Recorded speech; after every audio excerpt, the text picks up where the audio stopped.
Boa para nós. Estamos aqui reunidos para lembrar e refletir sobre a vida e o legado de Carlos Marighella, um dos nomes mais emblemáticos e também controversos da resistência ao regime militar que assolou o nosso país.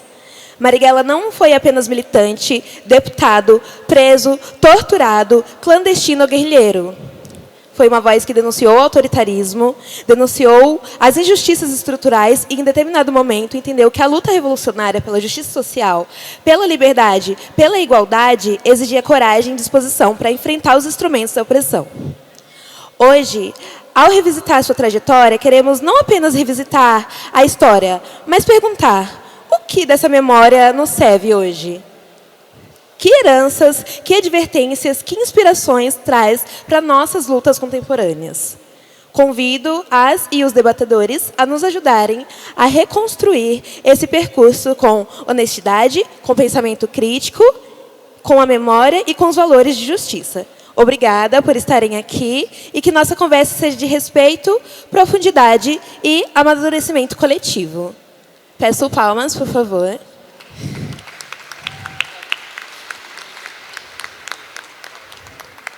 O meu nome é Angel, meu vulgo é professora Chavosa. Eu sou construída pela Educação Popular, dou aulas de Sociologia e estudo Pedagogia na UFSCar de Sorocaba. Sou ativista militante no movimento negro, movimento LGBT, movimento estudantil, enfim. E eu vou estar aqui para mediar essa roda de conversa. Agora, eu vou fazer a apresentação dos nossos convidados.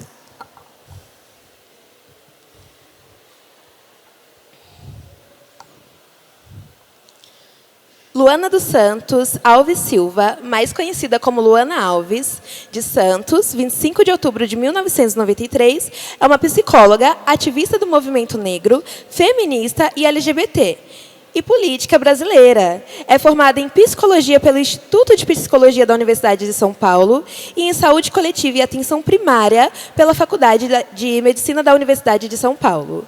Em 2020, foi eleita a vereadora mais jovem da história de São Paulo pelo Partido Socialismo e Liberdade. Palmas para a Luana, por favor. Obrigada. Seja bem-vinda.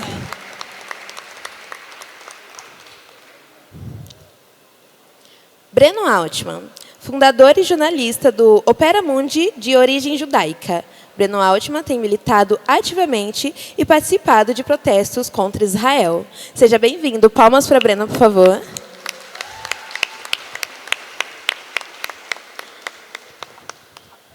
Tatiana Merlino, jornalista de direitos humanos e escritora. Diretora de O Joio e o Trigo, mãe da Catarina. Seja bem-vinda. Palmas para a Catarina, por favor. Opa, Tatiana, perdão.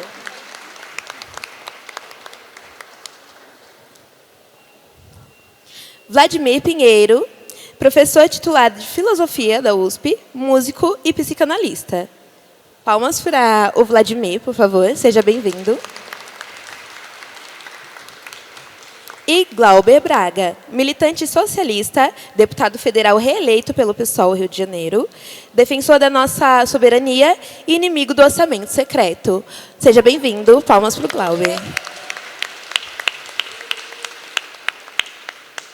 A nossa mesa contará com um tempo limitado de 15 minutos para cada convidado. E eu vou sinalizar os convidados quando estiver acabando o tempo de vocês, tá? Por favor. E daremos início, então, com a Luana. Palmas para ela. Fica à vontade. Boa tarde, gente. Obrigada, Chavosa. Prazer te conhecer. É bom estar aqui dividindo a mesa com pessoas que eu conheci agora, com o Glauber, o Safatli, o Breno, enfim. Primeiro, agradecer o convite para fazer uma saudação inicial aqui para esse debate.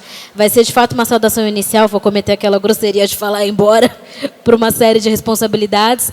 Mas eu acho que eu não podia deixar de vir para, principalmente, fortalecer uma iniciativa concreta que é a da Casa de Memória do Marighella e da Clara Scharf. Eu acho que esse objetivo de fazer essa casa, esse espaço físico aqui na cidade de São Paulo, significaria, e vai significar em breve, eu tenho certeza, um nível de avanço na luta por memória, da luta contra a ditadura muito grande. Eu tenho muita esperança que a gente vai ainda, daqui a pouco tempo, fazer uma próxima mesa como essa, nesse espaço, nessa casa. E eu acho que é fundamental porque nós estamos vivendo um momento político Claro, não vai dar para fazer uma grande análise de conjuntura nesse momento, mas alguns elementos são importantes para a gente se preocupar e para a gente se armar para a realidade. Eu acho que a primeira coisa que não dá para a gente deixar de falar, e principalmente quando a gente fala de memória e luta contra o autoritarismo político, é que, de fato, a gente teve a prisão do ex-presidente inelegível Bolsonaro. Isso é um primeiro fato importante da nossa conjuntura atual, muito fundamental, que é uma vitória, sim, do povo brasileiro. Ainda que tenha sido operada principalmente, né, a gente sabe, por um tribunal de justiça que não está ao lado da classe trabalhadora. Tem gente que se ilude, como a extrema-direita está sendo contra o STF, acha que o STF é a favor do trabalhador, o que é uma grande ilusão, né? Apesar de ter sido dessa forma mais institucional, é uma grande vitória do povo, e que teve a ver com pressão popular, com gente nas ruas, com nível de indignação, com movimentos sociais contra o bolsonarismo, né? E por que isso tem a ver, eu acho, com a questão da ditadura? Porque é óbvio. As conquistas democráticas, mesmo que muito limitadas, como é que a gente tem hoje, depois da Constituição de 88, depois de governos populares, mas que são de frente amplíssima, né? Mesmo essas conquistas, apesar de parecerem, elas não são estanques. As coisas mudam, a correlação de forças mudam, e podem existir retrocessos no regime muito rapidamente. Assim, quando a gente pensa na vida do Marighella, né, Marighella é um cara, né, que foi da luta armada, que foi do Partido Comunista, que foi um deputado federal com papel na institucionalidade. Então, para muitos de nós, acho que quem lê a biografia dele até certo ponto, podia achar que ele estava talvez blindado, livre de um nível de violência política que ele sofreu numa outra parte da vida. Porque ele era um deputado, ele estava, né, dentro do Estado, de alguma forma. E um retrocesso do ponto de vista de regime causou o assassinato, não só do Marighella, como de muitos. Mas acho que o dele é importante destacar por isso, porque o que eu quero dizer com isso? Que mesmo essas conquistas que a gente tem de deputados socialistas serem eleitos no parlamento, a gente conseguiu uma ou outra lei dentro do estado de avanço. Isso não significa que as coisas não possam mudar para pior muito rápido. Não significa que as forças autoritárias da extrema-direita vão ficar constrangidas ou vão ter medo de alguma coisa para tentar aplicar um golpe, ou para tentar, de alguma força, tomar o poder à força, né? Então, eu acho que é importante a gente ter essa noção. E o que o grupo Bolsonaro tentou fazer, em conluio com grande parte dos generais do Brasil e também com uma parte do empresariado brasileiro, é importante a gente lembrar que quem financiou o 8 de janeiro foi o agronegócio. Então, não é que o Bolsonaro estava sozinho numa aventura maluca, entendeu? Ele estava com apoio, porque é isso, né? Na hora que o negócio não dá certo, uma parte dos aliados se esconde. Mas a trama golpista contou com gente de muito peso, com gente que, inclusive, hoje está dentro da Frente Amplíssima, dentro do governo federal. Então, a questão a prisão do Bolsonaro foi muito fundamental, mas nós chegamos num ponto muito perto, na minha opinião, de poder ter um retrocesso do ponto de vista do regime grande no nosso país. E eu acho que isso não seria algo isolado do que acontece a nível global. A extrema-direita, que tem utilizado muitos métodos neofascistas, tem cada vez mais se desprendido mais explicitamente de qualquer tipo de teatro democrático, assim, de qualquer tipo de farsa de regras do jogo. Assim, o que a gente vê, por exemplo, o governo Trump nos Estados Unidos. Não tem, assim, mesmo essa coisa que os democratas tinham, apesar de serem também do capitalismo, né, do sistema, ele está cada vez mais largando mão de qualquer tipo de teatrinho. Assim, as medidas de perseguição a imigrantes, as medidas, inclusive, contra deputados da oposição, têm sido mais abertas. Assim, têm sido mais fortes. Dentro do continente europeu, a gente tem visto partidos da extrema-direita surgindo, defendendo abertamente o nazismo e o fascismo. Então, eu acho que a nossa luta no próximo período tem que considerar toda essa complexidade. Acho que a prisão, né, e o julgamento do Bolsonaro foi um elemento importante, mas é óbvio que grande parte dos atores políticos e econômicos seguem pautando o Congresso Nacional, seguem pautando parte da política e vão seguir tentando disputar o poder, eleitoralmente ou não. Então, eu acho que a melhor forma da gente conseguir resistir a isso é fortalecendo as forças populares, os movimentos sociais, com um programa radicalizado de defesa da classe trabalhadora. Eu acho que é a melhor forma da gente tirar deles a oportunidade de ter qualquer tipo de base popular. Eu acho que um fato importante, né, da prisão do Bolsonaro é que eu, pelo menos, não vi ainda se vocês viram, me corrijam, eu não vi grandes movimentações de rua da extrema-direita. Assim, de ter ido para a rua, de ter ido lá na frente da Polícia Federal, não vi. Mas não quer dizer que eles não podem se armar no próximo período. Não quer dizer que eles não podem voltar a ganhar algum tipo de base popular, como eles tinham mais até 1 ano e meio atrás, 1 ano. E eu acho que a melhor forma da gente evitar com que eles tenham essa base popular é a gente ter forças de esquerda que não têm medo de defender até o final o programa da classe trabalhadora. Por exemplo, eu falei do agronegócio, que foi um dos que mais financiou a tentativa de golpe do 8 de janeiro. Nós temos que denunciar o que é o agronegócio e exigir, assim, profundamente, medidas e vozes e governos que escolham a classe trabalhadora e não o agronegócio. Assim, hoje não é o que acontece. Hoje eles ganham cada vez mais e mais com o plano safra, não tiveram nenhum tipo de punição, não, mesmo dentro de toda essa investigação em relação à tentativa de golpe de Estado, passaram ilesos os empresários que financiaram. Essa galera, assim, a gente tem que conseguir ter alternativas políticas que não tenha medo de antagonizar com esses grupos, abertamente. É importante a gente conseguir ter alternativas políticas que denunciem o que são as forças militares cada vez mais agressivas. Em vários estados do Brasil, as polícias estão ficando mais fatais e não menos. Não dá para a gente ter alternativas políticas que deixam isso em segundo plano, que secundarizam essa pauta. Eu acho que a melhor forma da gente batalhar contra essas ofensivas da extrema-direita é, obviamente, a gente defender até o final o programa da classe trabalhadora. Lutar contra a escala 6x1, por exemplo, é muito importante. Muito importante. Independente do governo que está aí, defender ou não. É muito fundamental e tem independência para defender essas pautas. Se não, a extrema-direita, o neofascismo, volta a conseguir base popular e volta a conseguir se aproximar de um objetivo que eles têm, que é uma mudança de regime, que não é mais uma mudança de opinião, que é mudar as regras do jogo, é colocar a gente na criminalidade, etc. Então, acho que é importante a gente ter essa reflexão. Assim. Faça essa reflexão não num tom alarmista, nem fatalista, mas eu acho que colocando o nível de responsabilidade que a gente tem para o próximo período. Acho que a nível global, a extrema-direita, né, que segue tentando voltar ao seu lugar de poder absoluto, como já teve no Brasil, no período da ditadura militar, ela utiliza de algumas ferramentas importantes do ponto de vista ideológico. A gente sabe que, por exemplo, o racismo, enquanto uma forma de organização social, é um dos grandes sustentáculos da extrema-direita. Não é à toa que as grandes vozes da extrema-direita do autoritarismo no Brasil louvam o assassinato contra pretos e pobres das periferias. Não é à toa que, a nível global, a extrema-direita tem como grande laboratório, exemplo do mundo, o Estado de Israel, que faz uma limpeza étnica, racial contra o povo palestino. Eu acho que são desafios que a gente tem aí para o próximo período.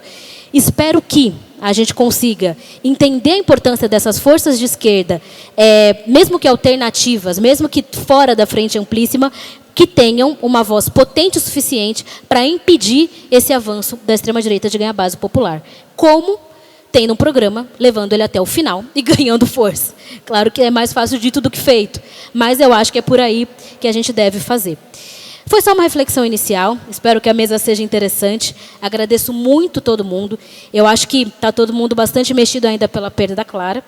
Acho que, inclusive, tem gente aqui que é mais próximo, familiar, que ainda está bastante abalado. Mas eu espero também que todo mundo consiga contribuir para conseguir fazer esse espaço, para conseguir fazer essa casa, Marighella e Clara, para que a gente consiga colocar ela de pé, para que a gente consiga colocar ela como um espaço de fortalecimento de movimentos sociais diversos, que a gente consiga colocar cursinho popular, espaço de cultura, que a gente tenha um espaço para falar de memória, né, de luta contra a ditadura e, sobretudo, para a gente juntar essa luta de memória dos que lutaram contra a ditadura com os nossos desafios do futuro, que são muitos. Assim, eu acho que as forças que disputam, enfim, o Brasil, o poder, seguem bastante vivas. Acho que a prisão do Bolsonaro foi importante, mas não significa nem de longe o final dessas forças. Acho que elas seguem se reorganizando de diversas formas. Nós temos que estar atentos. É isso. Muito obrigada.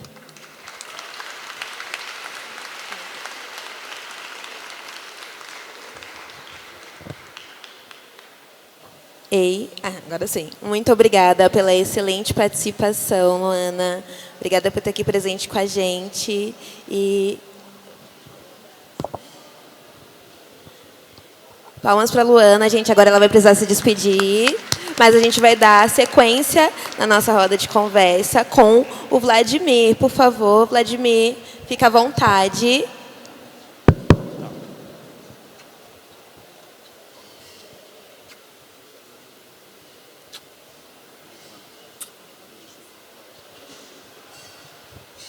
Veja, vocês conseguem ouvir? Aqui está ruim.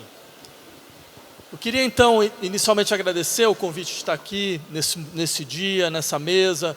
Por essa razão, para mim é uma grande felicidade poder colaborar e participar desse processo. Eu acho que a dívida a respeito do Carlos Marighella não é só uma dívida de memória, embora essa dívida de memória seja uma dívida importante, mas ela é uma dívida de análise, né? Eu queria partilhar com vocês uma experiência que ocorreu comigo, porque eu editei um livro de textos do Marighella em 2019. Né? Quando o Bolsonaro ganhou a eleição, a gente pensou bem qual que é a melhor coisa que a gente poderia fazer nesse momento. Bem, nesse momento era fazer as ideias do Marighella circular, né? Porque lembrar, afinal de contas, que o inimigo público número 1 da ditadura militar continuava vivo, as suas ideias continuavam circulando, né? E para mim foi uma experiência muito surpreendente, eu poderia dizer, pelo seguinte: quando apareceu a ideia, nós imaginávamos que a gente ia ter nas nossas mãos alguns textos que a gente poderia chamar de textos de circunstância, textos sobre intervenções pontuais, questões de mobilização, questões de militância, certo? Esses textos que a gente faz normalmente dentro da nossa atividade política. E para minha surpresa, o que nós encontramos eram textos que tinham análise estruturada, profunda e articulada da realidade brasileira, dos seus impasses, das suas dificuldades econômicas e sociais e políticas. Isso me fez colocar uma questão que era, mas afinal de contas, por que esses textos não tinham circulado até então? O que tinha acontecido? Para que não, eu digo, no que diz respeito à história oficial do Brasil, mas à história da esquerda brasileira, por que esses textos não estavam sendo lidos nas universidades, circulando nos nossos espaços de militância, circulando nos nossos espaços de deliberação e de decisão? Por que o nome de Marighella tinha sido apagado, brutalmente apagado da história da esquerda brasileira, a ponto dele se tornar simplesmente a figura meio trágica e dramática de um líder guerrilheiro, sendo que muito mais do que isso, nós tínhamos um analista fino, um analista refinado, um analista consciente de quais eram os problemas da realidade nacional. E mais do que isso, para mim era ainda mais surpreendente ler aqueles textos naquele momento, porque o Brasil é, antes de qualquer coisa, uma forma de repetição.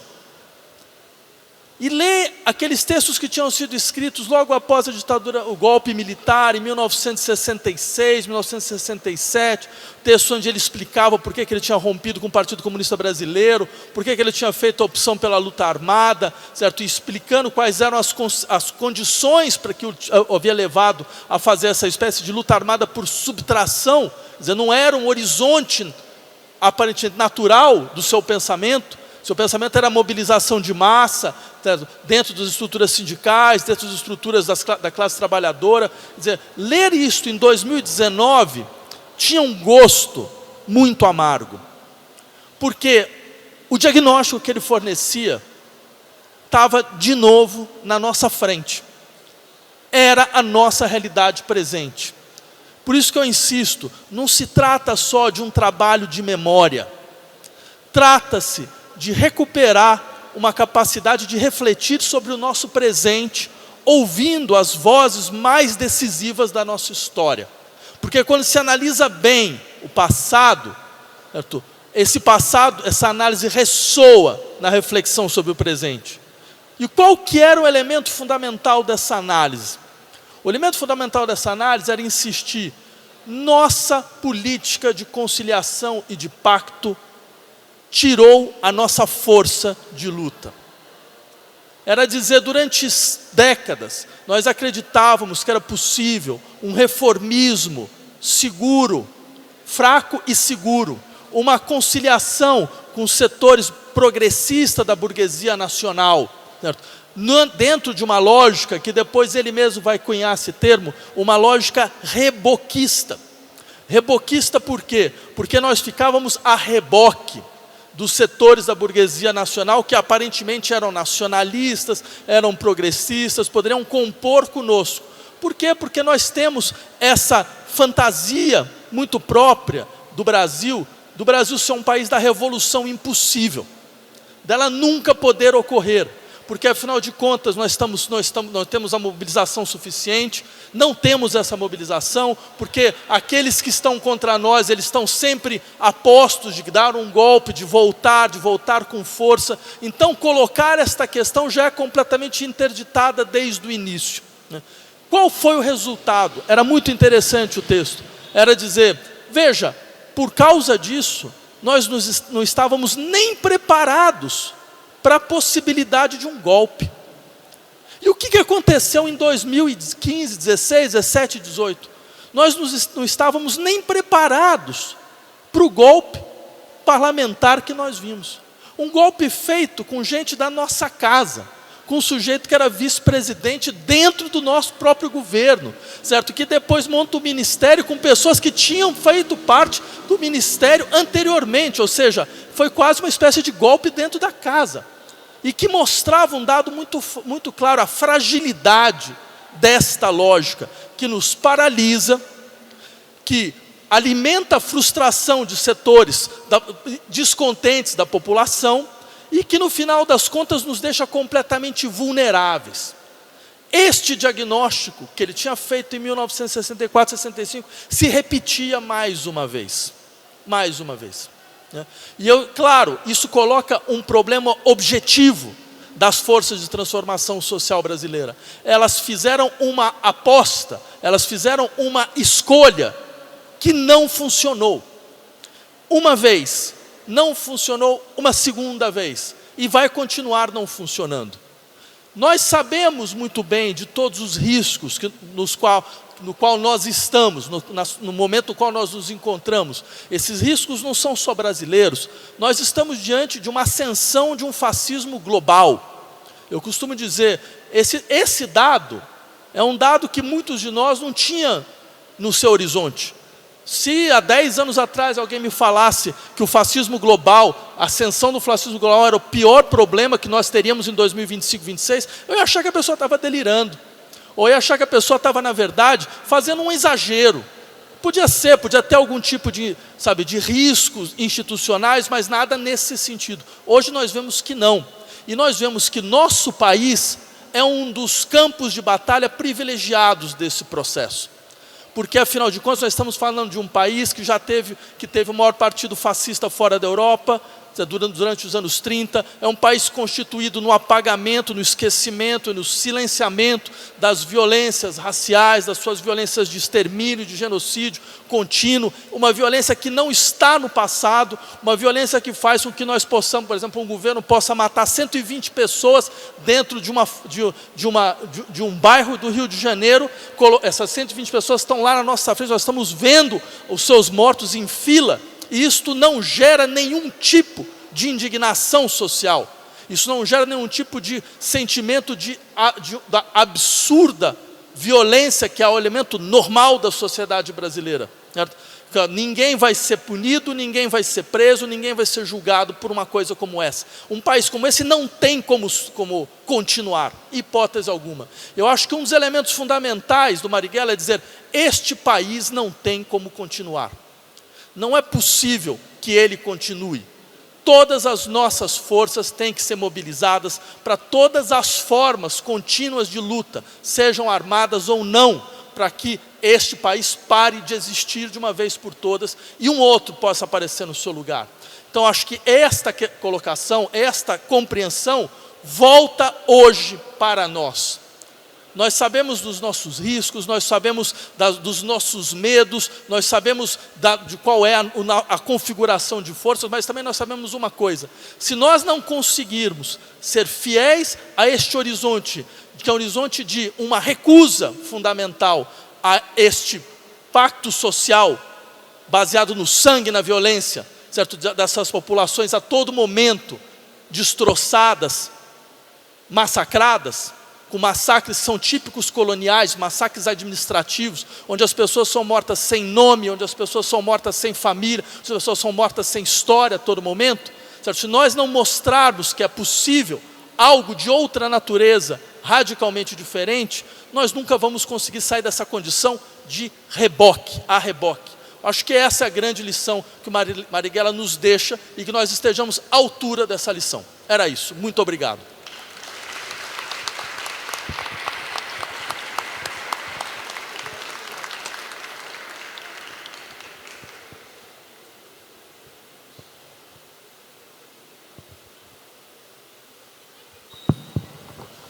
Muito obrigada, Vladimir, pela sua excelente participação.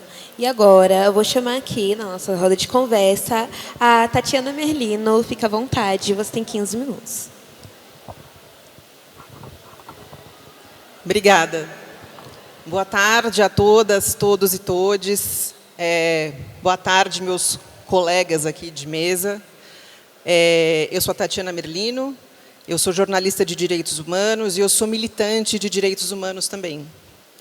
Eu sou, além disso, eu sou sobrinha de um jornalista e militante assassinado durante a ditadura militar, Luiz Eduardo Merlino, assassinado na Operação Bandeirantes, do DOI-CODE, aqui na Rua Tutóia, em 19 de julho de 1971. Eu estou muito feliz de estar aqui hoje com vocês. Estou muito feliz que haja essa iniciativa da criação de um espaço de memória, em memória de Marighella, em memória de Clara Scharf, este espaço de memória que vai ser construído em Salvador. Eu acho que é muito importante, considerando o momento político que a gente vive hoje, e considerando os pouquíssimos espaços de memória que existem no Brasil hoje. Tão importante em um país que é tão carente em políticas de memória, verdade e justiça, e que vive hoje as consequências de não ter resolvido o seu passado recente. O que a gente vive hoje no Brasil tem relação direta com isso. E aí eu quero lembrar uma frase do cineasta Jean-Luc Godard, em Histórias do Cinema, que é: o esquecimento do extermínio faz parte do extermínio. E é o que esse evento está fazendo hoje, que é lutar contra isso, contar para não esquecer e combater o esquecimento. E é importante lembrar quem são os nossos mortos. Eu gosto muito dessa rememoração do Vladimir de quem era o Marighella, a atualidade do seu pensamento revolucionário, da sua análise de conjuntura, lembrar quem são essas pessoas, para além do que elas sofreram durante o seu martírio, o seu assassinato. Lembrar que Marighella foi um revolucionário e lembrar que Luiz Eduardo Merlino foi um revolucionário. Eu vou contar um pouco aqui quem foi Luiz Eduardo Merlino. Ele nasceu em Santos, em 18 de outubro de 1947, filho de Iracema da Rocha Merlino e Zeno Merlino. Com 17 anos mudou-se para São Paulo, onde fez parte da primeira equipe de jornalistas do recém-fundado Jornal da Tarde, do Estado de São Paulo. Trabalhou na Folha da Tarde e depois no Jornal do Bairro. Participou do Jornal Amanhã, editado pelo Grêmio Estudantil da Faculdade de Filosofia, Ciências e Letras da USP. Estudante de História na Universidade de São Paulo, esteve presente nos movimentos de 1968.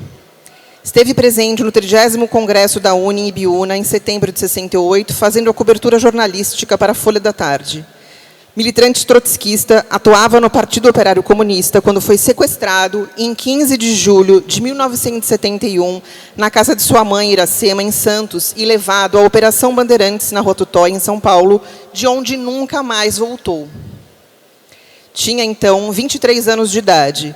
Luiz Eduardo foi torturado por 24 horas no Pau de Arara, sob o comando, em muitos momentos, e na presença de Carlos Alberto Brilhante Ustra, então chefe do DOI-CODE. Entre os torturadores estavam Dirceu Gravina e Aparecido Laertes Calandra. 5 dias após a prisão, a família recebeu a notícia de que ele teria cometido suicídio. A versão falsa é de que ele teria se jogado embaixo de um carro na BR-116. Como o corpo não foi entregue, familiares e o cunhado de Merlino, meu pai, Adalberto Dias de Almeida, que era delegado de polícia, foi ao IML e burlou a segurança do local e encontrou o corpo sem identificação, com marcas de tortura. Só então o corpo foi entregue num caixão lacrado. Desde então, a família luta pelo esclarecimento das condições verdadeiras em que Merlino foi assassinado. E também por justiça. A luta por justiça começou em 1979, quando houve uma tentativa de responsabilização da União por meio de uma ação declaratória movida pela minha avó, Iracema da Rocha Merlino. Mas a ação foi extinta. Em 2007, houve uma nova tentativa de ação. A companheira do Merlino, Ângela Mendes de Almeida, e a irmã de Merlino, Regina, que é a minha mãe, moveram uma ação civil declaratória contra o coronel Ustra. Foi inspirada na ação movida pela família Teles, que a família Teles havia movido contra o coronel Ustra, que foi, então, em 2008, o primeiro agente da ditadura a ser declarado torturador. A família Merlino não teve o mesmo sucesso e a ação foi extinta. Então, Ângela e Regina entraram com uma nova ação por danos morais, orientadas pelo advogado Fábio Conder Comparato. E a sentença foi positiva na primeira instância. O Ustra entrou com recurso e morreu em 2015. Em 2018, a Justiça colocou para julgar o caso entre o primeiro e o segundo turno das eleições presidenciais. No julgamento da segunda instância, portanto, os desembargadores falaram em suposta ditadura e suposto torturador. Desacreditaram as testemunhas por serem ex-presos e a ação foi extinta. A família recorreu ao Superior Tribunal de Justiça e, em 2013, depois de longos meses assistindo às sessões de julgamento do STJ sem saber se o caso ia ser julgado ou não, ele foi extinto. A decisão da Justiça afirma que a família demorou a acionar o judiciário e que o caso prescreveu. Hoje, a gente aguarda o julgamento do recurso e vamos seguir lutando, considerando internacionalizar o caso. Hoje, eu represento a terceira geração da luta da família de Merlino, que dura 5 décadas. Então, hoje, aqui eu represento a minha avó, Iracema da Rocha Merlino, que faleceu em 1995, e minha mãe, Regina Merlino, que não pôde participar desse evento porque está com um quadro grave de saúde. Eu sou representante do lado do Merlino, da continuidade dessa luta, a terceira geração de uma luta de 50 anos. Essa luta que tem como grande, eu tenho nessa luta como grande parceira a historiadora Ângela Mendes de Almeida, que foi a companheira do Merlino. Essa luta de décadas por justiça, vocês vejam, é uma ação por danos morais, não é uma ação penal. Não é uma ação penal, é um caso exemplar. Por que eu trouxe essa história? Porque é um caso exemplar da impunidade, da incapacidade, 5 décadas, da incapacidade do Estado em resolver essa questão da justiça. Dessa interpretação falsa, equivocada, que a lei de anistia deve anistiar os torturadores. Então, 40 anos após o final da ditadura, o Brasil não julgou nem puniu nenhum agente envolvido em torturas, sequestro, estupros, desaparecimentos e assassinato na ditadura. E houve tentativas.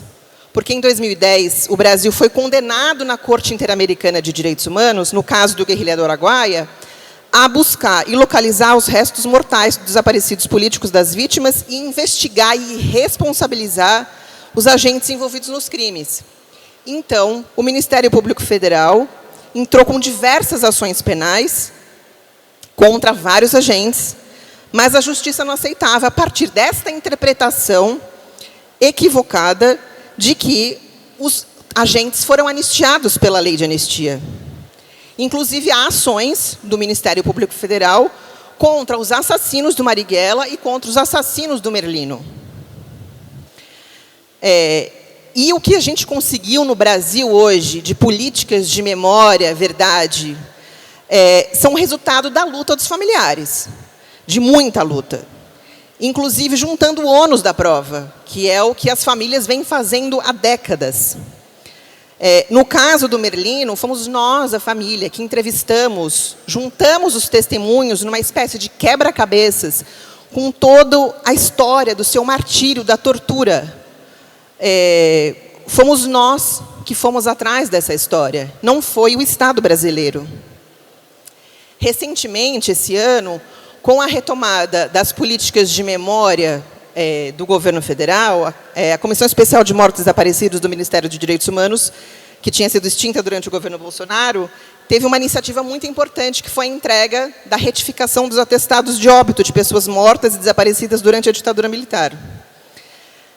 Os atestados de óbito falsos, com versões falsas, fazem parte da falsificação, da ocultação da verdade da ditadura. Portanto, sua retificação é muito importante. No entanto, no caso do Merlino, isso acontece 54 anos após sua morte, 40 anos após o final da ditadura. Por que a minha avó, Iracema, não recebeu o atestado de óbito? Por que fui eu, a terceira geração, que foi lá buscar? Aquele evento eu fui com um misto de satisfação e uma profunda melancolia também. Era um evento que havia pessoas muito jovens, netos, sobrinhos, gente jovem mesmo, que estavam ali. Então, assim, por um lado, uma felicidade de saber que tem um legado de luta, mas também mostra como o Estado brasileiro está atrasado nessa reparação. Inclusive, porque a retificação dos atestados de óbito é uma das recomendações do relatório final da Comissão Nacional da Verdade, de 2014, que foi instalada também muitos anos depois do final da ditadura. E lá no relatório estão os pedidos de reconhecimento de culpa, punição de agentes públicos, revogação da Lei de Segurança Nacional, desmilitarização das polícias militares. E nada disso foi feito desde então.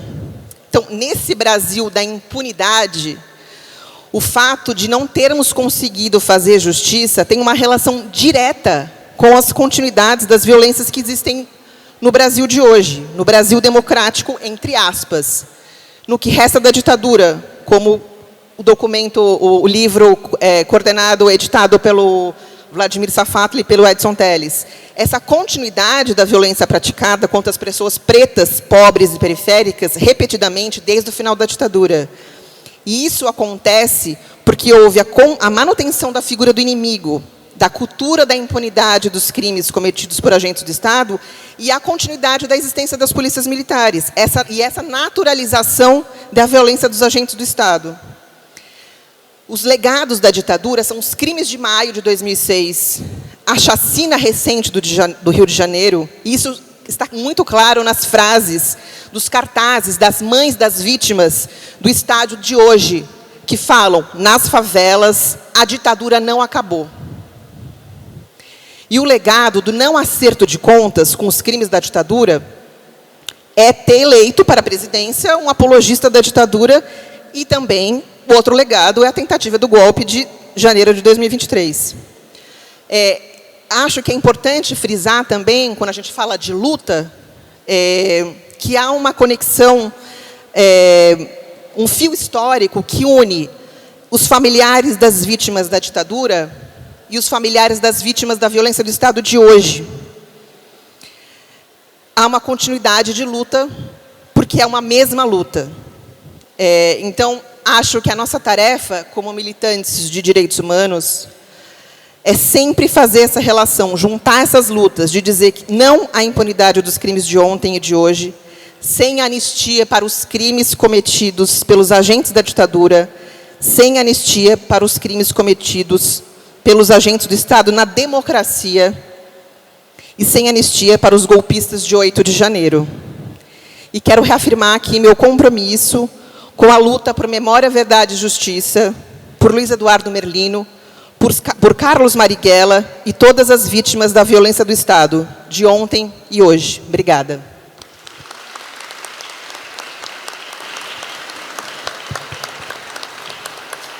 Muito obrigada, Tatiana.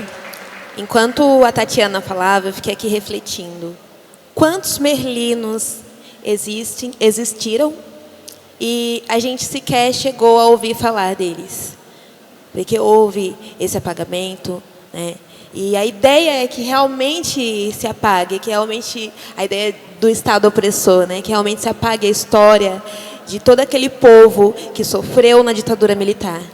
E é por isso que, ainda trazendo o que o Vladimir trouxe, né, com sua fala tão importante e fundamental, e também o que a Tatiana trouxe sobre a importância da gente estar aqui hoje, nesse espaço de aquilombamento, num espaço democrático, onde a gente vai fazer valer a memória do Marighella, onde a gente vai aqui, junto, pensar, refletir, criar estratégias e atitudes, ações, para que não haja anistia, para que tantos e tantos merlinos, tantos e tantos Marighellas não sejam esquecidos e para que nunca mais aconteça, assim como aconteceu recentemente a chacina no Rio de Janeiro. A gente precisa continuar lutando. Eu agradeço a sua excelente participação e agora eu chamo aqui para participar da nossa mesa o Breno Altman. Por favor, Breno, você tem 15 minutos.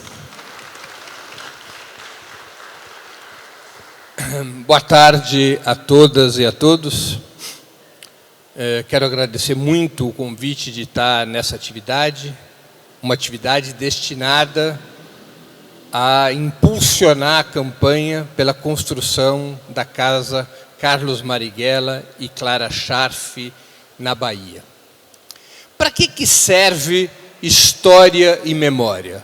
Eu acho que serve para duas grandes tarefas. Uma tarefa é para a gente poder compreender a nossa realidade.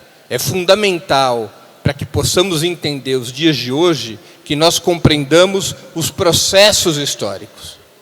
A segunda tarefa a que se presta história e memória é criar valores, é criar símbolos, é criar moral, é criar uma percepção sobre a vida e o mundo nas novas gerações que vão surgindo.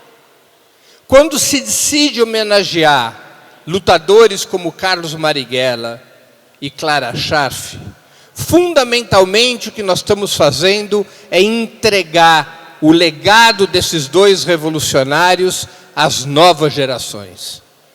Fundamentalmente o que nós estamos fazendo é dizer para a juventude: mirem-se no exemplo de Carlos Marighella.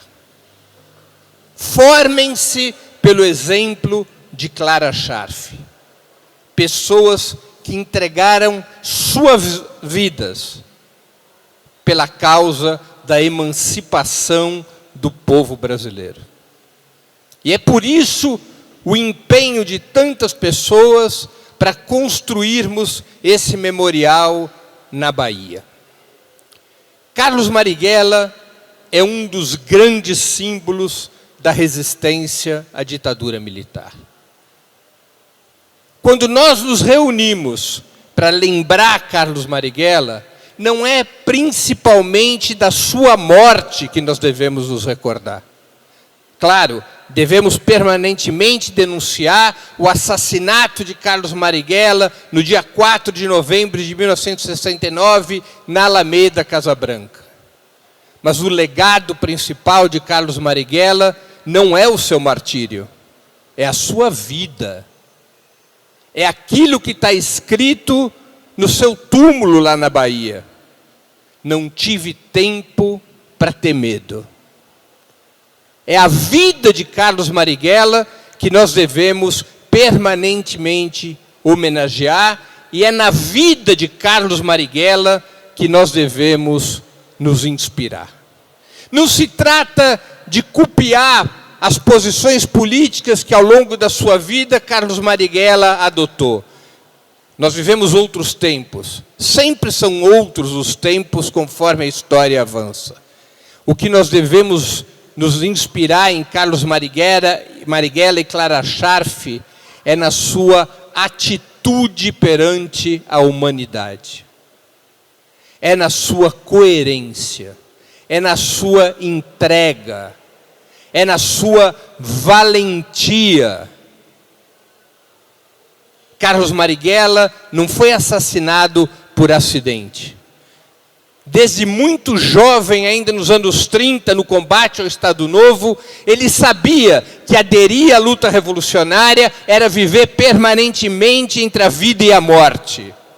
Carlos Marighella, jovem ainda, passou pelas masmorras getulistas, pela tortura, viveu a maior parte da sua vida na clandestinidade, quando o tempo em que foi deputado foi apenas um breve interregno entre 1945 e 1947.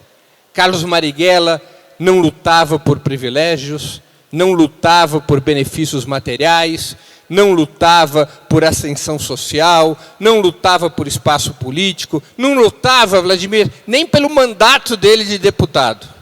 Carlos Marighella era um funcionário da história. Era um homem que entregou toda a sua vida, assim como Clara Scharf, a uma ideia generosa. A mais generosa de todas as ideias. A ideia da Revolução Brasileira. Nós devemos recordar essa trajetória sempre, a cada momento, especialmente entre os mais jovens. Nos tempos atuais, tempos contra-revolucionários, vendeu-se e vende-se à juventude essas bobagens de que a política é a arte do possível, de que a política é fundamentalmente negociação, de que política é esperteza, de que política é, no limite, malandragem. São ideias que nós não devemos abraçar. São valores que nós não podemos abraçar. No fundamental, o que a luta política revolucionária exige é coragem. No fundamental, o que a luta política exige é valentia. É a disposição de entregar sua própria vida, se necessário, para que a classe trabalhadora possa se libertar. Este é o exemplo de Carlos Marighella e de Clara Scharf.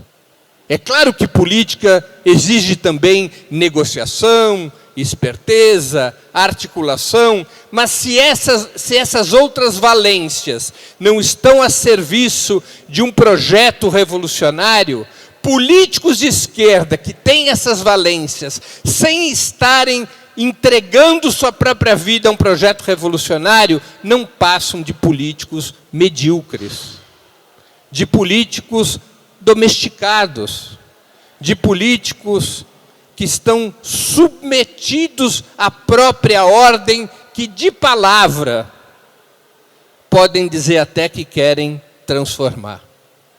Marighella era um homem conhecido por sua capacidade de negociação, por sua capacidade de articulação. Marighella transitava nos mais diferentes setores políticos. Marighella era um homem hábil. Essa é a sua história, de um homem capaz de agregar, capaz de construir maiorias, capaz de conversar com as mais diferentes forças políticas. Agora, ele submetia essas valências essenciais a um grande projeto estratégico. O projeto da Revolução Brasileira. Como todas as lideranças da história, ele errou e acertou. Cometeu equívocos e também teve seus acertos. Não está propriamente nas posições que Marighella adotou, embora elas sejam fundamentais, como Vladimir Safatli aqui nos demonstrou, não está propriamente nas posições defendidas por Marighella a luz que nos ilumina hoje. Além das suas posições, que devem ser estudadas e compreendidas no debate político dos anos 50 e 60, além das posições de Carlos Marighella, vale o seu exemplo. O exemplo imortal de Carlos Marighella e Clara Scharf. O exemplo de lutadores dispostos a ir ao limite em defesa da classe trabalhadora. Essa história de Marighella e Clara Scharf, essa história deve servir para nós como combustível, como oxigênio, como modelo moral, e deve ser passada de geração a geração, para que nós possamos, com o legado de Carlos Marighella e Clara Scharf, ajudar a formar não só as gerações atuais, como as gerações vindouras. Carlos Marighella nos faz lembrar de um tempo onde a esquerda brasileira cometia seus erros, que não eram poucos, mas era marcadamente uma corrente política disposta ao combate, disposta a enfrentar os inimigos do povo brasileiro, custasse o que custasse. Nos faz lembrar de uma época em que a esquerda brasileira não aceitava viver de joelhos ou estender suas mãos por migalhas. A esquerda brasileira, parte de um movimento internacional, ela era marcadamente disposta a conquistar o céu de assalto, a mudar o país. E Carlos Marighella é um dos grandes símbolos desta vontade política que nós devemos relembrar permanentemente. Quando nós lembrarmos de Carlos Marighella, isso nos ajudará a definir nossas posições sobre assuntos atuais, em relação aos quais Marighella eventualmente não teve nem a oportunidade de vivenciar. Quando vocês pensarem na questão palestina e se perguntarem como é que deveriam se comportar diante do genocídio palestino, ajuda a pensar desse jeito, como um homem como Carlos Marighella estaria atuando. Quando a gente vê o cerco imperialista contra a Venezuela, também ajuda a pensar como é que um líder como Carlos Marighella, nesse momento, estaria se posicionando. Os mortos estão sempre cada vez mais vivos quando tem a história e a trajetória de Carlos Marighella e Clara Scharf. Muito obrigado. Pode ficar, aí você vai passar.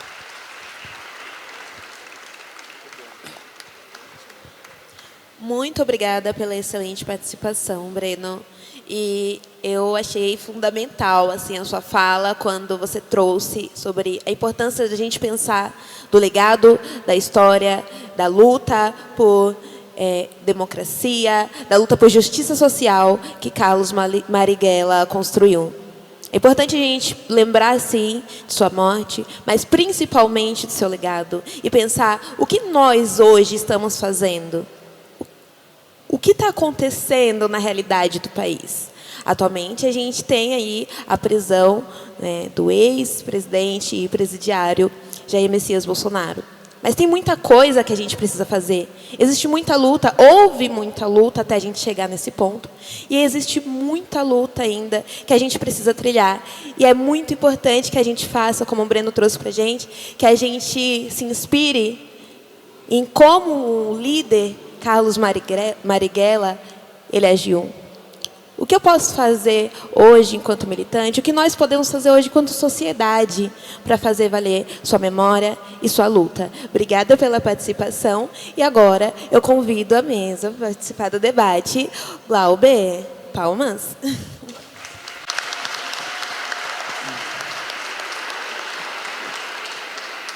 Gente, boa noite. Me ouvem bem lá atrás? Maravilha. Primeiro eu queria dizer que estou muito feliz de estar aqui participando dessa mesa, com pessoas que eu tanto admiro, cumprimentar a Chavosa, a Tatiana, agradecer a Luana, que passou por aqui também, o Breno, Safatli, e me permitam também, nesse momento, antes de começar a intervenção, cumprimentar a melhor deputada federal do Brasil, que está aqui conosco, a deputada federal Sâmia Bonfim, viu?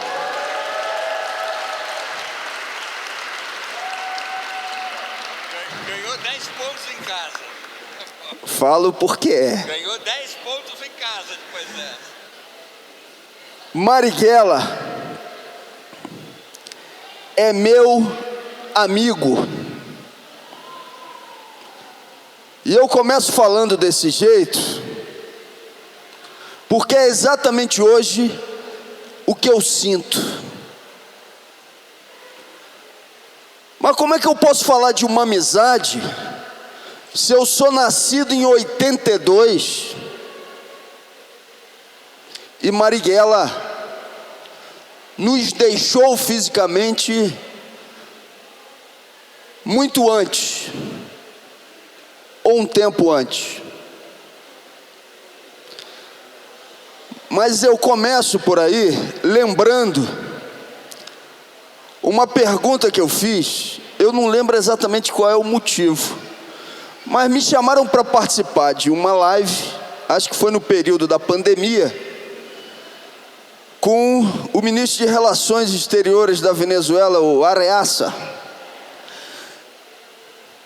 E a pergunta que eu fiz para ele, imaginando que ele fosse responder outra coisa completamente diferente, deu um nó na minha cabeça.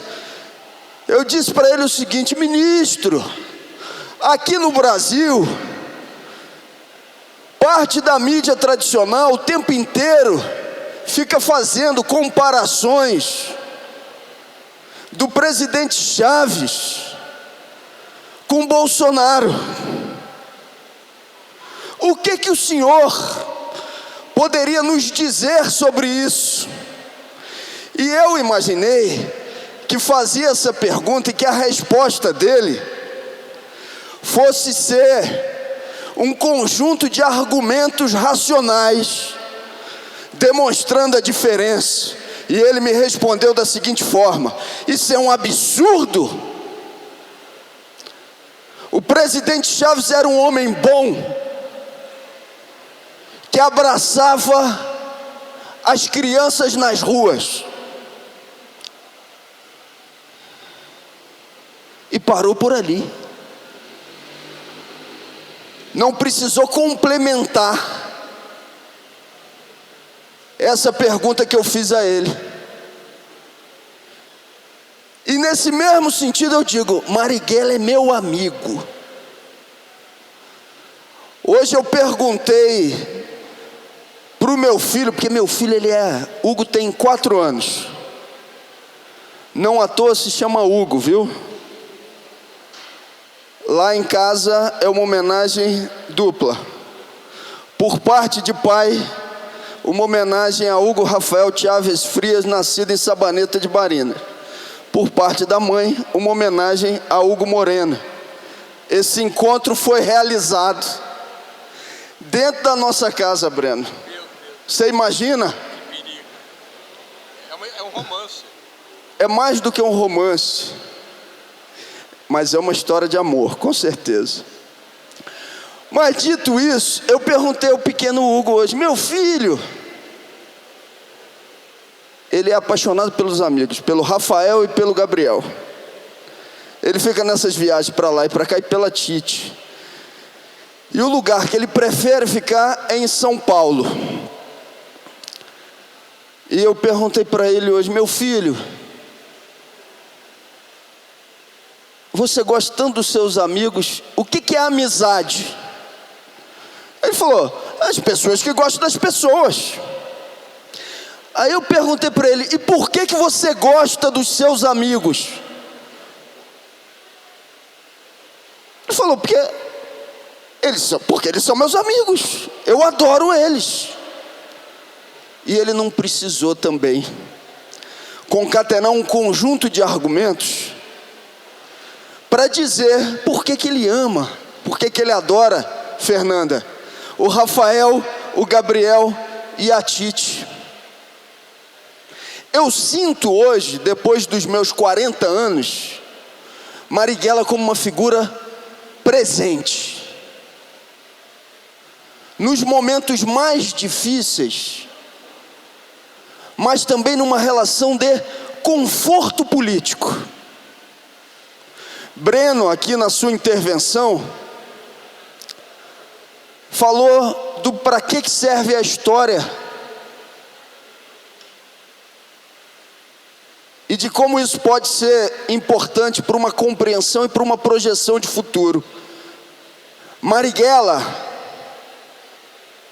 para mim, é presença permanente como reflexão política que se faz de maneira amorosa.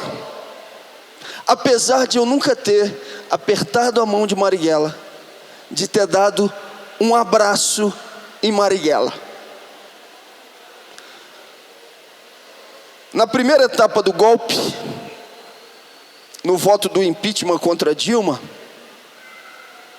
eu disse: Eduardo Cunha, você é um gangster, o que dá sustentação à sua cadeira cheira a enxofre. Eu voto por aqueles que nunca escolheram o lado fácil da história. Eu voto por Marighella.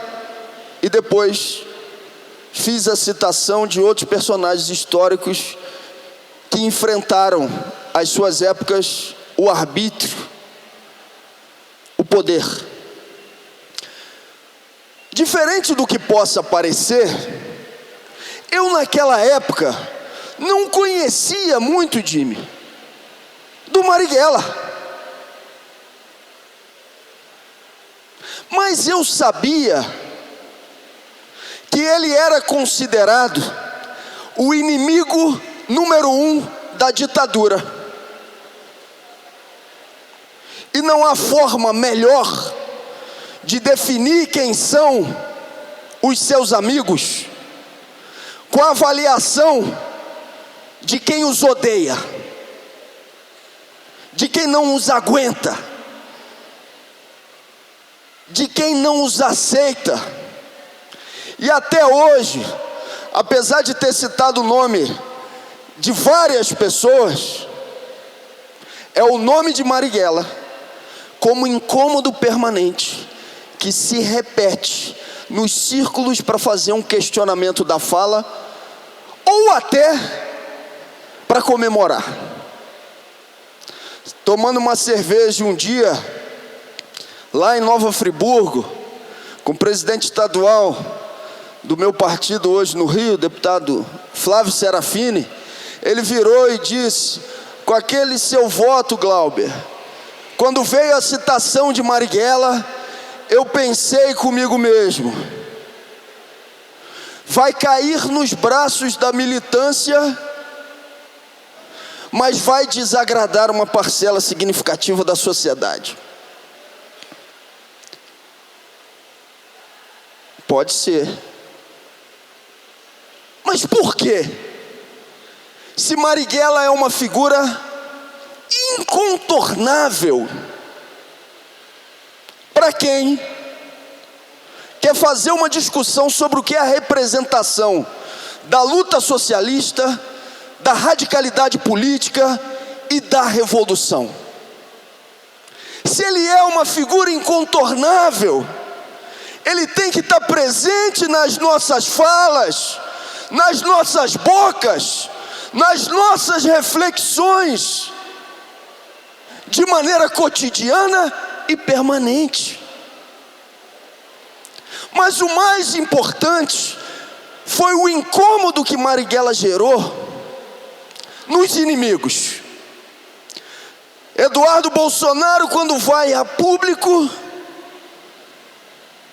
e procura estabelecer um contraponto crítico, falando mal de mim, numa entrevista que deu, diz: o tal do Glauber Braga citou Marighella.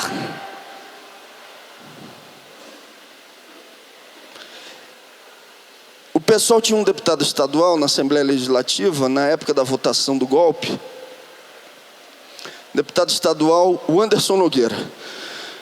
Hoje saiu do pessoal, está no PDT. E ele virou para o Flávio Bolsonaro, na época deputado estadual, e disse para ele o seguinte: pô, que porcaria de discurso do seu pai, hein? E a resposta do Flávio Bolsonaro foi: não foi bom mesmo, mas ele estava com outra coisa para falar. Mas antes da fala dele, veio aquele Glauber Braga e citou Marighella, ele mudou. Não foi a minha fala que incomodou Bolsonaro, foi Marighella. Porque Marighella é a certeza que essa turma tem, que eles não conseguem um estabelecimento de um controle domesticado. E eu preciso fazer a minha conclusão, porque já cheguei aos meus 15 minutos. Mas antes de fazê-lo, eu quero nesse final falar do que é a representação do símbolo de coragem que arrasta. E aí, mais uma historinha rápida. Numa campanha eleitoral, Orlando Zacconi, que é dos policiais antifascismo, me leva para fazer um bate-papo numa academia de boxe. E nessa academia de boxe tinha uma turma dando instrução com tornozeleira eletrônica na perna, porque eles tinham lá um convênio que pessoas em cumprimento de pena davam aula ou faziam treinamento na academia. Fizemos um bate-papo e eu assumi o compromisso de que, passadas as eleições, eu ia votar para treinar boxe lá. Nessa academia tinha lá uma bandeira de Cuba no meio, um painelzão grande de Che Guevara e do lado um painel grande de Muhammad Ali. Aí eu virei para o dono da academia e falei para ele o seguinte: pô, bacana, você é de esquerda. Ele falou: não sou de esquerda não. Eu falei: ué, e isso aqui? E essas placas? Aí a resposta dele foi: não, isso é um símbolo de coragem.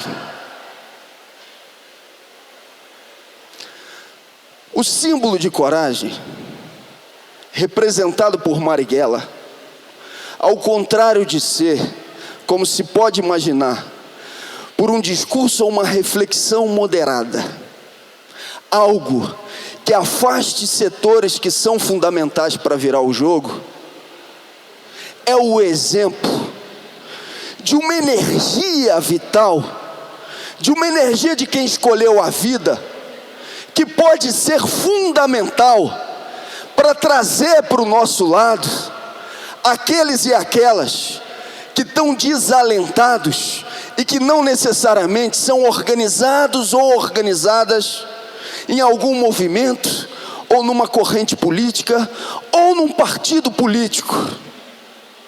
Chamar por Marighella, discutir Marighella, falar em Clara, é uma necessidade histórica, não só por tudo que ele fez por nós, esse amigo, que nos permite estar falando aqui no dia de hoje, mas porque, do ponto de vista da estratégia socialista, um exemplo de quem arrebatou, de quem trouxe, de quem lutou até o último minuto, não pode ser desperdiçado pela esquerda socialista com radicalidade, que tem a obrigação histórica de enquadrar e derrotar os fascistas de ontem e principalmente os fascistas de hoje.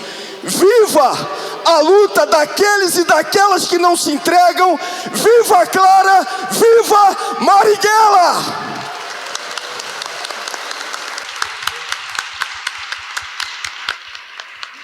Viva Marighella! Muito obrigada, Glauber, pela sua excelente participação. E você me inspirou a trazer aqui um relato, eu gostaria de compartilhar com vocês, sobre como a luta de Marighella, ela também foi significativa, não só na minha trajetória, enquanto estudante, enquanto acadêmica, mas também na trajetória dos meus alunos na educação popular. falando, inclusive, da importância dos movimentos sociais e falar sobre a importância da educação popular. Um espaço onde a gente vai acolher estudantes periféricos, estudantes de baixa renda, estudantes que, infelizmente, estão no ensino médio completamente sucateado, sem condições de passar num vestibular que disfarça que tem vaga para todo mundo, mas na realidade não tem. E a gente sabe que eles precisam se preparar. E a gente sabe que, com a realidade que esses estudantes têm, né, de ter que trabalhar para sobreviver, ter que estudar, infelizmente, o ensino, ele não é o adequado. Ele não é aquele que a gente busca. E a luta também é sobre um ensino de qualidade. É sobre uma educação que seja de qualidade e acessível para todos. Sendo assim, na educação popular, ministrando aulas de sociologia, trabalhei com a interdisciplinaridade da sociologia com a arte marginal. Porque além de estar falando de escolas públicas, estudantes de escolas públicas, eu estou falando de pessoas periféricas. Eu sou artista marginal, nós existimos e nós também temos potência, nós também temos voz. E foi muito potente o resultado do processo pedagógico dos alunos, quando a gente trabalhou com a poesia, a arte marginal naquele ambiente. Então, eu consigo pensar aqui várias formas que a gente atravessou um Estado que oprime pessoas como nós, que marginaliza pessoas como nós. Primeiro, trazendo para dentro de uma instituição de ensino a arte marginal, a arte de rua.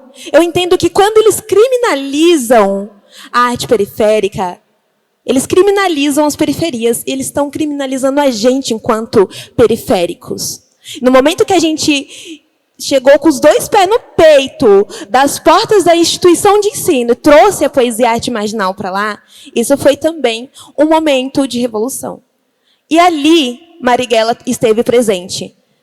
Ali, os alunos que não conheciam muito sobre sociologia passaram a se interessar, passaram a buscar outras referências, para além daquelas na aula, para que eles pudessem enriquecer o seu conteúdo, sabe? Trazer uma poesia mais atraente. E ali, Marighella esteve presente. No momento que a gente pegou o slam, lá nas ruas, lá nos becos, lá na quebrada, e a gente trouxe a nossa poesia, e a gente referenciou Carolina Maria de Jesus, a gente referenciou Marielle Franco, a gente referenciou tantas e tantas vozes potentes, a gente referenciou Carlos Marighella. Marighella também viveu, Marighella vive e continua vivendo. E esse espaço que a gente está aqui hoje, é sobre isso, é sobre como Marighella vive e deixo aqui a reflexão para que a gente leve em outros espaços, da forma que a gente achar necessário. Eu consegui levar para a educação popular, nas aulas, de uma forma mais artística, que é o meu jeitinho de trabalhar. E eu acredito muito que cada um de vocês consegue, em cada espaço que vocês ocupam, levar a voz e a potência de Marighella. Levar a luta por justiça, a luta por democracia, a luta para que não haja anistia. Obrigada.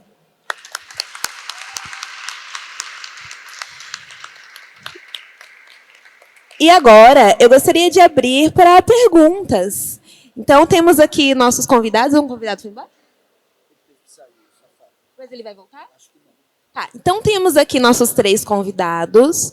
E estamos num ambiente democrático, vocês podem ficar à vontade para falar, fazer comentários e tirar dúvidas sobre o que eles disseram ou trazer alguma outra pergunta relacionada ao tema que a gente está debatendo aqui hoje. Alguém? 3 pessoas? Nós vamos escolher 3 pessoas, tá? Por conta do limite de tempo. Calma, gente. Olha o tanto de gente querendo.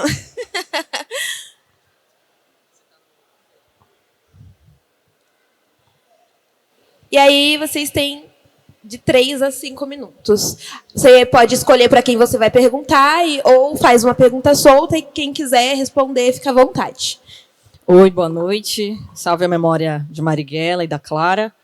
Pedir licença, na verdade, é um adendo, só porque vocês são referências do discurso falado e escrito, e imagino que tem muitas pessoas aqui também que me causam um ruído, e é só um adendo, e aí se eu tiver algum parente aqui e quiser acrescentar, que seja, mas a gente nunca fala dos indígenas quando fala da ditadura, tanto a ditadura presente, que eles estão vivendo agora, como a ditadura que a gente está se referindo no período do Marighella.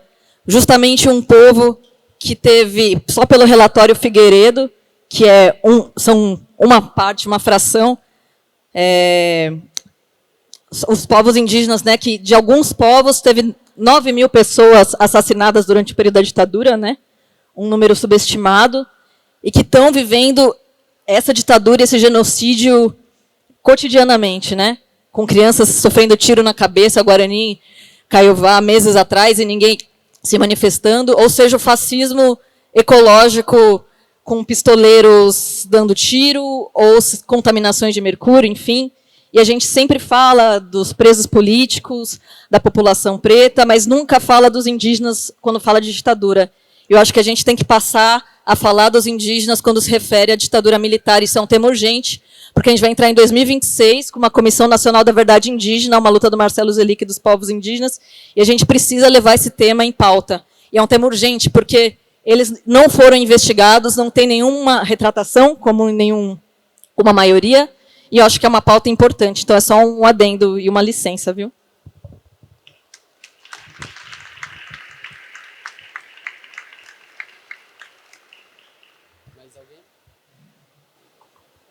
Excelente colocação, tá? Muito obrigada por trazer essa colocação. Inclusive, até hoje é muito forte a segregação da história e cultura dos indígenas. E a gente precisa trazer, sim, para esses espaços. Obrigada por trazer. E eu gostaria de saber quem de vocês vai querer falar um pouquinho sobre essa temática, vai querer responder. Calma aí que tem mais. Calma aí que tem mais perguntas. Primeiro vai perguntar. Tá. Aí vai pensando quem vai responder, vai falar sobre os povos indígenas. Tá? Pauta completamente importante. E agora a gente ainda tem mais 2 perguntas. Pode fazer. Bom, boa noite a todos. Agradecer a todo mundo que está na mesa. Minha admiração completa por todos vocês. Eu queria trazer uma reflexão aqui. Me chamo Lois, sou da Rede BR Cidades e do Centro Acadêmico Vitruves, aqui do Instituto Federal de São Paulo. E eu queria trazer uma reflexão que às vezes a gente convive com as pessoas que não fazem parte desse nosso mundo de luta, de militância. E numa cerveja dessas com amigos que não fazem parte da militância, eu ouvi a seguinte questão: nenhum político presta, dessa pessoa, amiga, querida e tal. E essa pessoa, assim como você citou, era muito fã de pessoas revolucionárias, de pessoas com coragem. E aí foi toda uma construção de narrativa para lembrar ela que o seguinte: as pessoas que a gente tem hoje no nosso Congresso, a maioria são inimigos do povo. Mas hoje em dia a gente tem um monte de Marighella vivo e atuante.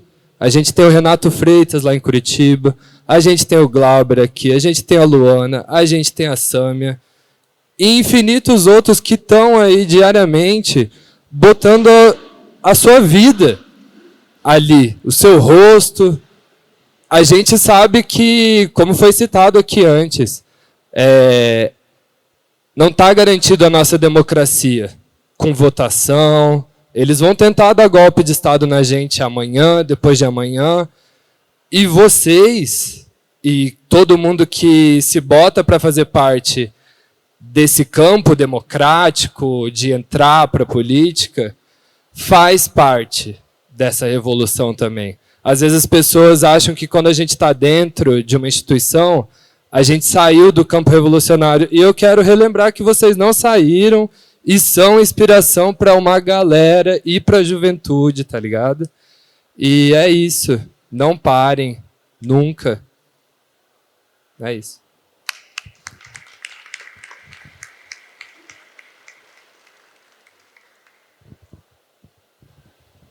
Temos espaço para mais uma fala e última.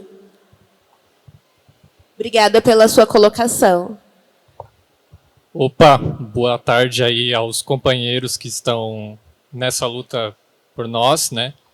E principalmente pela memória do Marighella, que é aqui o que a gente está tentando trazer para a nossa realidade hoje, né? Eu gostaria de comentar sobre muito pela nossa estratégia que a gente está querendo desenvolver aqui hoje, em como a gente vai conseguir emancipar, né, o povo dessa ditadura que está implantada hoje, né? Então, como o camarada Glauber, né, se referiu ao ato de coragem, né, que os revolucionários deixaram para a gente, e a juventude hoje está tentando transformar essa memória em algo palpável, em algo transformador, em algo transcendente, né, para a nossa população. A gente tem um problema muito grande, emergente, que é como a gente vai conseguir comunicar o povo, né? Porque o meio mais difícil de conseguir trazer a memória, trazer a coragem, trazer que existe algum tipo de mudança, é muito pela comunicação, é muito pelo povo. O povo, em geral, ele está dividido, né? A gente tem a ascensão agora do MBL com o Partido Missão, que é essa mobilização da direita ainda, tentar manter esse sistema, né? E também, né, nesse meio político que, enfim, é o dinheiro que manda, ou seja, como a gente vai conseguir, né? Eu queria abrir uma margem para a gente pensar sobre a mobilização, fundamentalmente, né? Como a gente vai trazer isso para as massas, como a gente vai fazer o povo ser ouvido, né? Como a gente vai os indígenas, as periferias, como a gente vai unir todo esse povo na causa da revolução. Como a gente vai engrenar toda essa sociedade, né, por meios criativos, porque os nossos atuais meios, né, são muito difíceis, né? A gente tem o legado do PT, a gente tem o legado da ALN, a gente tem a gente tem uma imensa memória, mas que ainda não está suficientemente distribuída, que ainda nem é mal compreendida, né? E muito por conta porque os trabalhadores não têm tempo para estudar, né? Eles não conseguem se organizar, e os partidos como o MLC, a ALP, que estão sempre tentando trazer esses trabalhadores para que a voz deles, né, seja ouvida e que a gente consiga fazer essa organização, ainda é uma luta muito recente, né? É algo que está engrenando. E como ano que vem vai ser um ano que dá medo até, né, do que pode vir a acontecer, eu gostaria de deixar aí com vocês o que a gente poderia, qual a melhor forma de luta que a gente poderia travar num possível, né? Porque a gente já teve 3 golpes, né, desse Estado novo, desse Estado. E como reagir a um possível golpe, né? Porque a gente sabe que não dá para prever, que nem foi nos últimos, né? Então, eu queria trazer essa questão da cultura, da mobilização, né? E de o que fazer. Tá?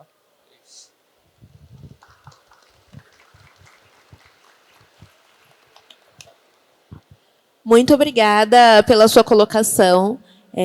Excelentes colocações aqui, na verdade, né? Assim como o nosso amigo trouxe sobre vocês serem referências, é importante também que aqui foi trazido o que essas referências trazem para a gente pensar em estratégias e atitudes que a gente pode ter.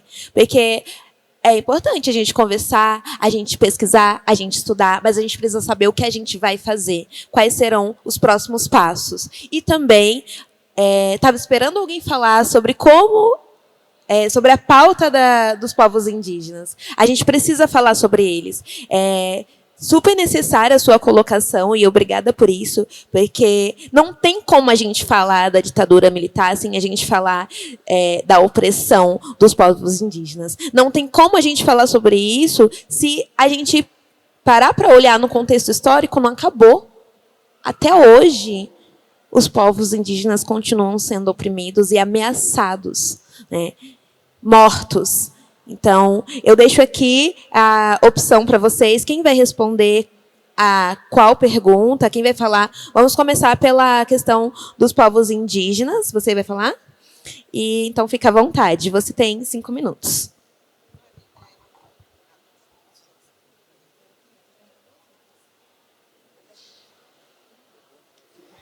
Oi? Qual é o seu nome?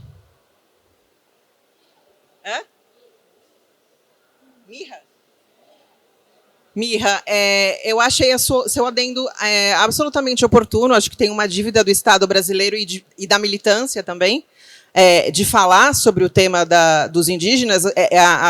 Os indígenas não estão contabilizados nos dados oficiais de mortos e desaparecidos, né, oficiais, do relatório final da Comissão da Verdade. A própria Comissão Nacional da Verdade também fez trabalhos, mas não foi suficiente. Tem muitos, né? Acho que a ditadura militar tem muitos aspectos ainda a serem investigados. Também tem os camponeses, né? Que, por exemplo, os camponeses que aderiram à guerrilha do Araguaia. Tem muitas histórias aí a serem contadas. E em relação aos indígenas, eu acho que você tem toda a razão. E acho bem oportuno também você lembrar do Marcelo Zelic, né? Que era esse grande companheiro que estava sempre em todos os eventos sobre memória, verdade e justiça, falando, gente, vamos falar dos indígenas, né? Então, eu acho que é super oportuno, e realmente tem uma dívida do Estado brasileiro e de parte da militância, porque houve muitas violências ali durante o período da ditadura militar. Eu lembro, quando você começou a falar, lembrei dos Chavante, que chegou um avião da FAB, levou os Chavante, enfim, realmente tem uma dívida grande.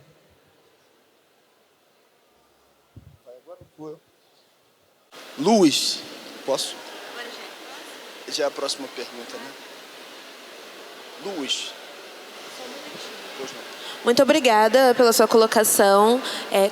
Como é seu nome? Como é o nome dela? Mirra, respondeu a sua pergunta. Você quer complementar? Foi um adendo, né? Mas super importante, obrigada. Agora a gente vai para a segunda colocação. Você vai responder... O Luiz. Luiz, então, eu acho que a tua boa provocação traz um primeiro questionamento, que é: nós precisamos aglutinar os nossos e conquistar quem não está junto com a gente? Se a resposta a esse questionamento for sim, nós temos que ir na sua amiga, nós precisamos conversar com ela. E eu vou falar sobre ela já, mas antes eu vou tomar a liberdade de contar 2 histórias rápidas. Uma aconteceu comigo em 2016, quando eu fui candidato a prefeito de Nova Friburgo, no interior do estado do Rio de Janeiro. Eu estava liderando. Friburgo é considerada uma cidade de maioria, nas pautas nacionais, de maioria conservadora. Eu tinha 50% nas pesquisas. Aí votei contra a redução da maioridade penal, 40%, a gente acompanhava. E aí votei contra a primeira etapa do golpe, no processo de impeachment da Dilma, 30%, né? E aliados mais próximos diziam: pô, Glauber, tudo bem, vai votar contra, mas faz uma aparição um pouco discreta lá. E eu não cumpri essa orientação, esse pedido de alguns aliados. Naquela campanha eleitoral, eu perdi a eleição por 4% dos votos. E no dia da eleição, eu estava chegando numa zona eleitoral, e eu virei para uma senhora e perguntei: posso cumprimentá-la? Porque cumprimentar não é crime, fazendo uma conexão com a legislação eleitoral que não deixa fazer boca de urna. Aí ela virou para mim e falou o seguinte: pode, e honre o meu voto, porque eu votei em você apesar da orientação contra do meu pastor Silas. Naquela campanha eleitoral, Silas Malafaia tinha gravado 2 vídeos dizendo por que a população de Nova Friburgo não deveria votar em mim. Não adianta eu imaginar que eu vou conversar com aquela companheira no período da campanha eleitoral e o Silas vai conversar com ela de 2 a 3 vezes por semana, e que na próxima também ela vai furar essa barreira que foi exercida por ele. Nós precisamos enquadrar e enfrentar os líderes, mas nós temos que disputar a base, que é classe trabalhadora, que é influenciada por essas figuras. Aí, ter espaços de discussão e de organização política como esse aqui, e como vários outros que existem nos movimentos espalhados pelas várias regiões do Brasil, é fundamental, porque é isso que gera, para além do discurso político, o toque, o contato, a capacidade de você dialogar com a pessoa e ela deixar de lado uma má impressão que teve por conta dessa ou daquela aparição. Então você fez uma provocação importante, né? Nós precisamos ter instrumentos permanentes de organização multiplicados, e aqui meu agradecimento ao MST mais uma vez, que já faz esse trabalho de maneira permanente e que isso só se amplie ano após ano. E aí, voltando à sua amiga, nós precisamos trazer a tua amiga para o nosso lado. Por quê? Porque eu acho que ela está coberta de razão quando identifica a institucionalidade de uma maneira geral como uma foto tradicional que precisa ser superada. O papel da esquerda não pode ser, de maneira permanente, fazer uma defesa não problematizada das instituições burguesas. Nós podemos e devemos, do ponto de vista tático, fazer essa defesa. Não tem dificuldade nenhuma, temos que defender as ações do STF para enquadrar os golpistas. Não podemos deixar de fazê-lo. É fundamental no momento que nós estamos vivendo. Mas nós não podemos confundir a nossa militância política para as pessoas como se ela se resumisse a isso. Quando ela se resume a isso, é natural que a tua amiga diga: é tudo safado. Eu não tenho problema nenhum quando fazem críticas generalizadas à política, quando ela é vista exclusivamente como o retrato institucional.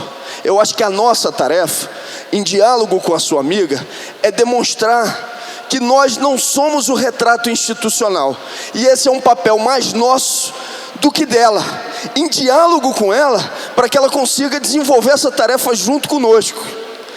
Eu termino dizendo, que eu sei que já me passei, que nós temos que dar àqueles que estão representando partidos políticos ou a esquerda nos espaços institucionais, como o Breno disse em relação a Marighella, que não tinha apego ao seu próprio mandato, nós temos que deixar muito evidente para as pessoas que o mandato tem que ser exclusivamente um instrumento de uma luta que vai muito além dele.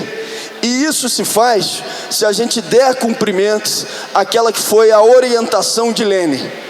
O parlamentar ou a parlamentar, utilizando o espaço do parlamento, não como um fim, mas como um espaço para que seja tribuna ou tribuno do povo. A partir do momento que nós fazemos isso, a gente fica menos identificado com a foto tradicional e consegue ter um diálogo de maior proximidade com a tua amiga. Gente, muitíssimo obrigado a cada um e a cada uma de vocês. Imagino que já é o encerramento agora e eu já posso me despedir. Mais um pouquinho. Então tá bom. Então eu já ia me despedir, mas eu agradeço esse acolhimento e a possibilidade de estar compartilhando esse momento aqui com vocês. Mais uma vez agradecendo também ao MST, a Fernanda e a todos os trabalhadores e trabalhadoras que garantiram a existência desse espaço e esse encontro que está acontecendo nesse momento. Muito obrigada, Glauber. pelo seu relato, pela sua resposta. Agora a gente vai precisar encerrar por conta do tempo. Breno, a gente vai precisar encerrar por conta do tempo, tudo bem? Tinha mais uma pergunta, mas infelizmente a gente vai precisar encerrar, porque a gente tem ainda um cronograma. Agradeço a tudo que vocês trouxeram aqui nessa roda de conversa, toda a construção que cada um de vocês trouxe aqui para a gente, foi muito significativo para mim, e eu tenho certeza que foi significativo para cada uma das pessoas que estão aqui presentes. Eu gostaria de trazer um relato para vocês sobre uma pessoa. Hoje, a gente está aqui em memória do Carlos Marighella, e eu queria trazer a memória também do Mano África. Reginaldo Júnior, o nome dele. Artista de Sorocaba, grafiteiro. Ele estava grafitando em janeiro de 2025 em Sorocaba, quando ele foi morto pela polícia com um tiro na cabeça. E por isso, eu fiz uma poesia em homenagem ao África, para que não haja anistia. Eu vou trazer essa poesia agora para vocês, eu gostaria de mostrar a poesia. Acho muito importante esse movimento social da poesia, como eu falei para vocês, e que não haja anistia. África vive, Marighella vive, e nós continuamos resistindo. Antes de trazer a poesia, eu queria ensinar para vocês o grito do nosso slam. Tem o slam que a gente construiu na educação popular, na UFSCar de Sorocaba, em homenagem ao África, ao Mano África. O slam é Slam África. Quem quiser seguir lá no Instagram é slam.africa, África com K. E o grito do slam é assim: Slam África. Resistência na voz, revolução no peito. Eu digo isso e vocês gritam: África vive! Vamos testar? Slam África. Resistência na voz, revolução no peito. África vive! Tá fraco? Vamos de novo. Slam África. Resistência na voz, revolução no peito. África vive! Slam África. Resistência na voz, revolução no peito. África vive! Ouviram do Ipiranga as margens plácidas. Pátria amada é o caralho de povo genocida, escravocrata, explorador. Nesses versos eu exponho o terror, o roubo brutal do nosso território e do nosso valor. Milhões de indígenas e africanos sequestrados, traficados, escravizados, forçados nas plantações, na mineração, nos muros levantados. Tentaram calar culturas, línguas e religiões, mas não apagaram nossas raízes, nem nossas tradições. Violência física, psicológica, abuso, exploração. Tomaram nossa terra sagrada em troca de cana e café na plantação. Destruíram e demonizaram a espiritualidade. Tudo em nome de uma falsa fé e da tal cristandade. Pregaram Pai, Filho e Espírito Santo, com mandamentos para moldar nossa moral com muito pranto. Mas quem são os errados nessa história distorcida? Se o branco trouxe varíola, sarampo e uma guerra sangrenta e perdida. Apontaram pecados, condenaram nossa forma de amar. Nosso amor pela terra virou motivo para odiar. Nossa pele é escura. Mas quem são os sujos? Se foram eles que deitaram o caixão para roubar ouro dos excluídos. Injustos. Alguém pode avisar? Alguém vai precisar avisar. Você pode avisar? Você avisa aí? Ô Marcos, você vai precisar avisar? Avisar? Avisa. Avisa. Avisa Isabel que em 88 a Lei Áurea não libertou. Foi só teatro das elites que o poder segurou. Manipularam a história com um tom de romantismo. E tudo isso foi estratégia de sistema capitalista e colonialismo. Além de fome, exclusão e desigualdade, o povo preto sofre com a falsa liberdade. Reginaldo Júnior, artista, morto pela polícia. Mais um sonho abatido. Se tomou, mereceu. Bandido tem que morrer. Tem amigos negros, isso já acabou. Tentam nos convencer. Dizem que libertaram, mas sem nos libertar. A cota até ajuda, mas 10% não dá para consertar. O estrago foi tanto que ficamos em vulnerabilidade, sem acesso à vida plena, sem dignidade. Ainda em Deus, uma princesa que assinou sem compromisso uma lei que não devolveu nossas vidas, só mudou o discurso. Foram 525 anos de escravização e já são 137 anos de falsa emancipação. Agora, enxergamos quem são os verdadeiros vilões, que vivem a nossa ancestralidade, nossas pretas e fortes emoções. Tudo isso por ouro, vendendo pau-brasil. O mito da descoberta é uma mentira que o branco construiu. Pátria amada Brasil, de um povo ferido, mas que resiste, vive, luta e segue erguido. Porra de pátria branca.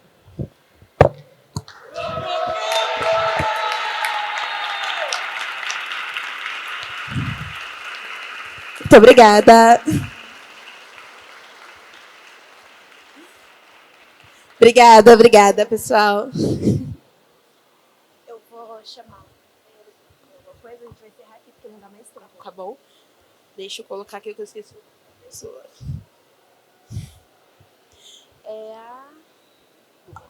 E agora, para finalizar, gostaria de chamar a Luma do MST. Palmas.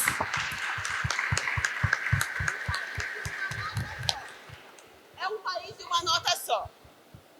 Eu não pretendo nada. Nem flores, nem louvores, triunfos, nada de nada.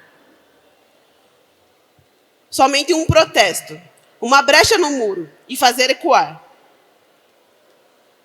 Com a voz surda que seja e sem outro valor, o que se esconde no peito, no fundo da alma de milhões de sufocados. Algo onde possa filtrar o pensamento, a ideia que puseram no cárcere. A passagem subiu, o leite acabou, a criança morreu, a carne sumiu, o IPM prendeu, o DOPS torturou, o deputado cedeu, a linha dura vetou, a censura proibiu, o governo entregou. O desemprego cresceu, a carestia aumentou, o Nordeste encolheu, o país resvalou. Tudo dó, é tudo dó, tudo dó. Em todo o país repercute um tom de uma nota só.